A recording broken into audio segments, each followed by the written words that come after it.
beautiful. Fully beautiful.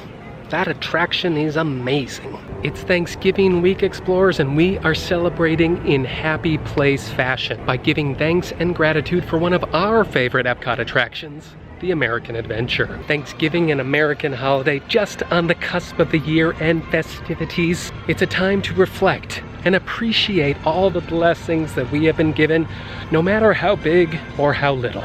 For instance, like a country to live in. A country like America. Our country is far from perfect, but it's the only country for me. And perhaps more selfishly, I'm thankful to live in a country that has a Walt Disney World, and even more than that, a country that has an Epcot Center, and even more than that, an Epcot Center that has an American Adventure. So today is going to be sort of a detailed, perhaps long-winded at times, thank you note to Epcot's greatest and most underappreciated attraction, the American Adventure. The grand display of endurance across the lagoon, the hope of liberty, the hope of justice, and freedom for all. The dream of America. This is the World Showcase, explorers, and this is the American Adventure.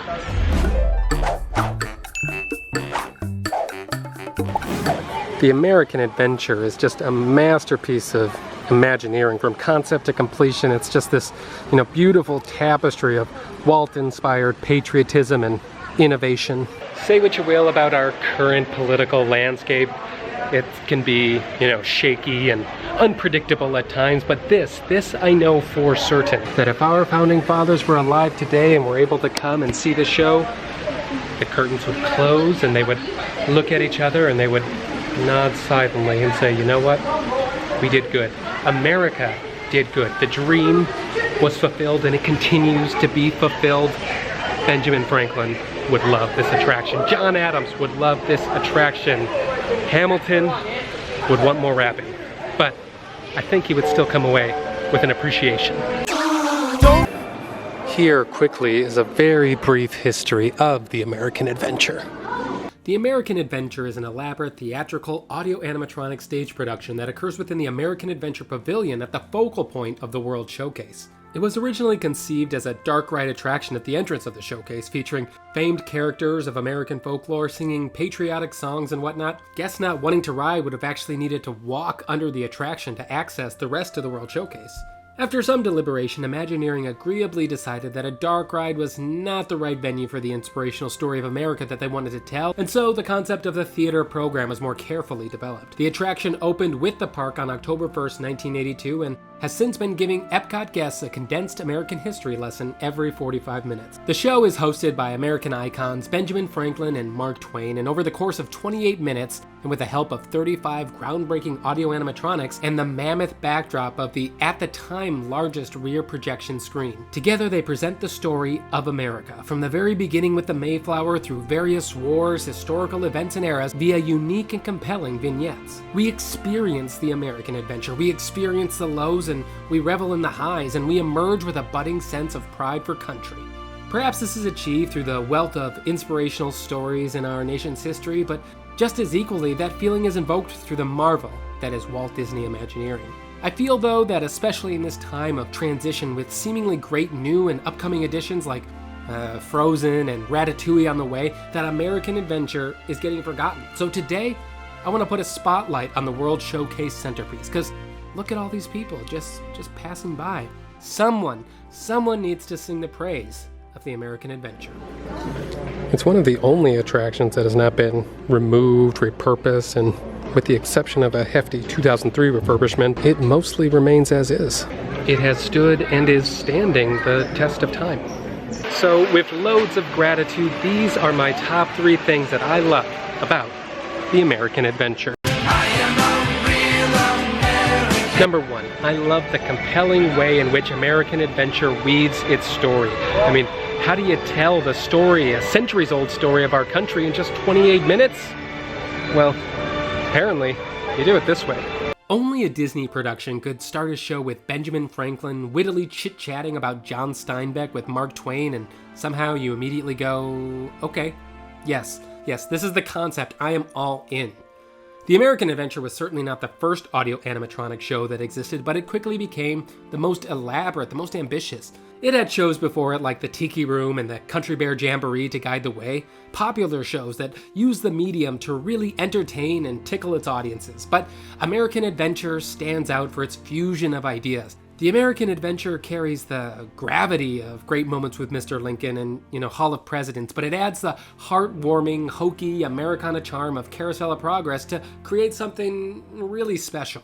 For me, the framing of the story is what sets it apart. As Ben Franklin and Mark Twain take you through the poignant cliff notes of the country, you get a great sense of the nation and the ideals that were so and continue to be fought for. Whether it be through the effective scene transitions or the convincing rear projection that utilizes multi-plane action seamlessly to work cohesively with the onstage action, everything is in perfect unison. And the use of amazing audio animatronics makes this experience the best kind of 3D movie ever, but we'll be getting to that. Ben Franklin represents the 1700s worldview of American values, and Mark Twain carries a similar, albeit slightly more skeptical, cynical vision of the 1800s. Originally, Will Rogers was intended to be the third host to represent the 20th century, but Imagineering worried that Rogers wasn't as iconic enough to represent the century. And they were right, I think. He was relegated to a supporting role. I've been pondering quite a bit about it, and I have no idea who could fill that unneeded ? Third position. The presentation as a whole has a formula. With very few exceptions, we get glimpses of important moments in our history, but we see them from angles that we've never seen them before. We see the heroics and the ferocity of General George Washington in the midst of the Revolutionary War, but we get it from the view of the freezing soldiers who question his methods. We see the powerful address of FDR, but we see that through the depressing lens of a struggling gas station. We see the seeds of Civil War sprouting on Mom's birthday. But who are we kidding? This is obviously a traditional American Thanksgiving. It's not a sanitized view of our history, and for being an attraction right in the middle of Walt Disney World, it's not nearly as sugar-coated as you might expect it to be. The American Adventure highlights the hard struggle that the generations before us endured. And it proves that America became better because of these struggles, and in a similar way, the American Adventure attraction is kind of better in the same way as well. Take it from the perspective of one of the main Imagineers. The show as it's being constructed and produced right now is the result of 6 other failures, including one by myself. And each failure led to development of another kind of approach toward telling something significant and substantial about America. Seeing these historical moments presented in this way is powerful, and the way that theater and animatronics all come on stage together is equally so. One of my favorite vignettes is the Depression-era gas station scene. I mean, you'd be hard-pressed to pack more atmosphere and ambiance into a limited amount of stage space than right here in this moment. But somehow you see more than just a service station during the Great Depression. You see the country and unquestionable uncertainty zoomed down and magnified into a struggling filling station. These guys find sympathy and camaraderie with one another, and they find guidance in the popular personalities coming through on the radio. This scene is all about American spirit and the power of perseverance. And then, of course, that leads us up to today where everything is A-okay and hunky-dory. No, of course not. The American dream is never given to us. It's something to be protected and fought for. And these things can always be better. But in America, we never have to stay put. America, we're always pushing forward. America carries the same mindset of Epcot itself. Tomorrow, we'll be better by the experiences that we've had and the work that we put in today. Overcoming adversity and navigating obstacles and creating the best way of life, not because it has been freely presented to us, but because it has been hard fought and earned. The future of America is in our history, and right now, it's in our hands. I may have invented these bifocals I'm wearing, but I can assure you they are not rose-colored. Mr. Twain, the golden age never was the present age, but with human liberty, we can fulfill the promise and meaning of America. There's a classic message of freedom and the endurance of the American spirit here. The name of the pavilion is right. It is an adventure. And that brings us to another reason why the American Adventure is golden to me. I am a real American. Number 2, a magical score and a triumphant theme song. The American Adventure, admittedly, just like every Disney attraction before and after it, has delivered an amazing and stirring musical score. As soon as the curtain rises, we're catapulted to the past, not only by the characters presented on stage or the screen-accurate Imagineer-created images that are flashed on screen, but also by the styles of the music as well. The score was driven by classic Disney composer Buddy Baker, and even some of the songs that are featured were written specifically for the attraction by Ex Atencio, who most famously wrote the theme songs for Pirates of the Caribbean and Haunted Mansion. I had no idea of this before researching the attractions. These tunes just seem so appropriate for the era that they're representing that it just seemed like a no-brainer that these would have been pulled from the good old American songbook. But no, they've been specially created for this attraction and they feel right in place. There is a seeming theme over the American Adventure that each of the scenes really deliver and the song choices help bring home. Let's see if you can pick up on it.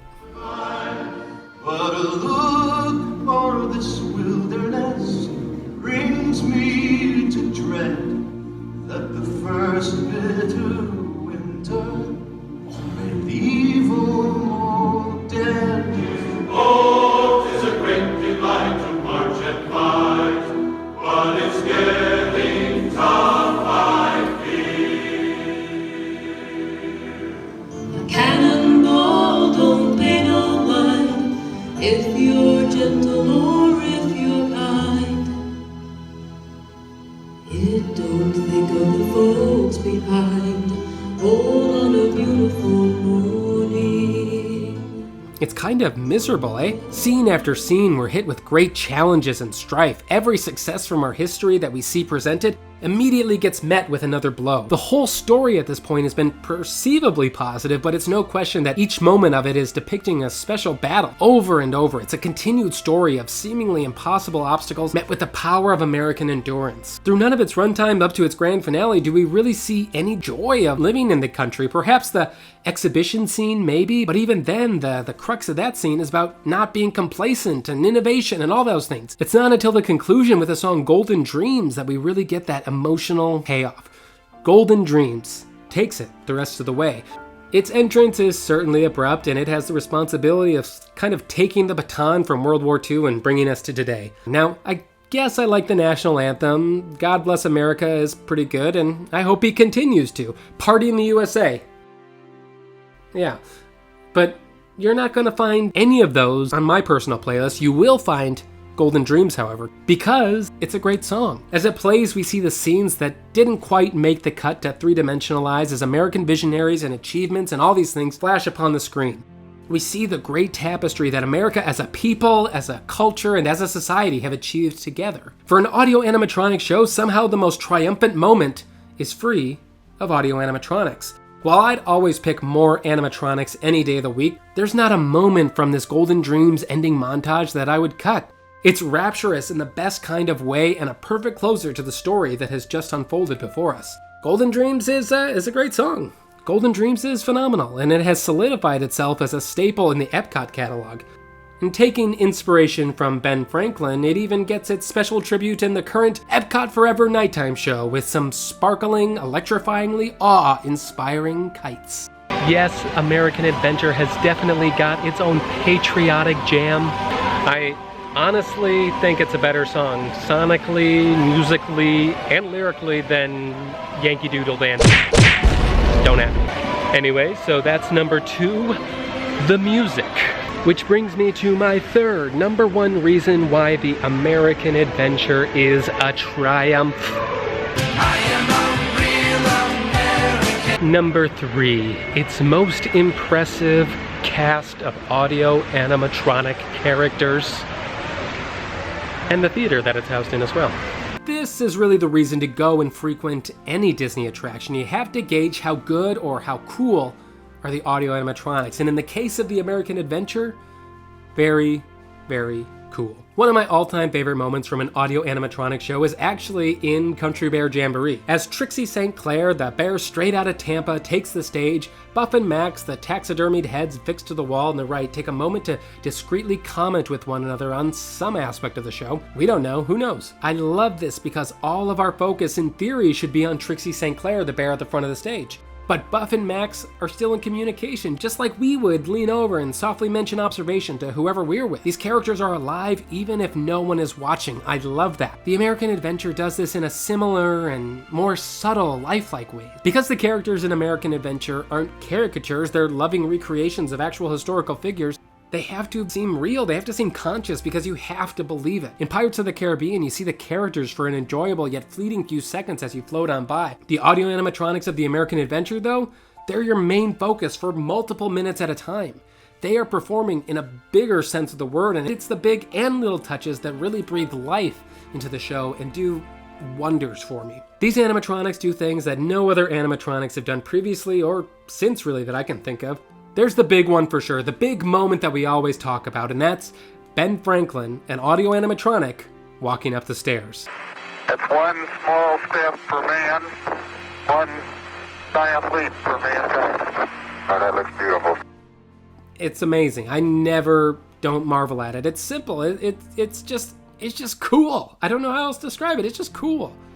But there are so many other little touches that separate the show from every other audio animatronic offering I can think of. These are real historical figures depicted on stage, and their animatronic counterparts do them justice. I just love the little touches. You know, the way Mark Twain ashes his cigar, or even the way that he literally puffs it and exhales the smoke. The way Teddy Roosevelt notices and then cleans the dirt off the lenses of his binoculars.